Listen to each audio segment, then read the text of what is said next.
पाहिजे असा प्लॅन आहे। सुरुवात नक्कीच गोदावरी नदीतून होईल। कुंभमेळ्यापूर्वी प्रदूषण मुक्त झालेली बघायला मिळेल। आता मी काय अतिवचन देणार नाही, पण त्याच्यावरचं मोठं काम आपल्याला दृष्टीला दिसेल असं करण्याचा प्रयत्न नक्कीच राहील। सांस्कृतिक कार्य विभागाच्या वतीनं राज्यामध्ये गुजराती प्रयोग किरण आउटपुट राबवले मिळत जात नाहीये। आहेत। नाट्यप्रयोग एकीकडे मराठी आणि गुजराती असा वाद सुरू असताना मनसेनं याला विरोध केलेला आहे।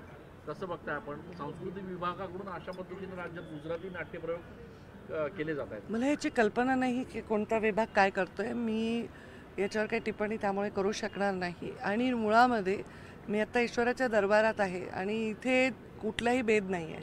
तर मला असं वाटतं आपण अशा कुठल्याही ज्याच्यामध्ये काहीतरी खमंग विषय येतो त्या गोष्टींपासून दूर राहून मेन मुद्दा विकासाचा हाती घेऊन काम केलं पाहिजे। दुर्दैवी घटना घडलेली आहे घाटकोपरमध्ये। 17 वर्षीय मुलगी आहे, तिच्या गतिमंद मुलगी आहे, तिच्यावर सामूहिक बलात्काराची घटना घडली आहे। अत्यंत संतापजनक अशी घटना। त्या गुन्हेगाराला फाशीची शिक्षा झाली पाहिजे ज्यांनी अशा एका गतिमंद अल्पवयीन मुलीवर असा अत्याचार केलेला आहे। नक्कीच कडक शिक्षा त्यांना करण्यासाठी गृहमंत्री देवेंद्रजी कठोर पावलं उचलतील। पुण्यामध्ये पण यवतमध्ये गेल्या 2 दिवसापासून हिंसाचार सुरू आहे।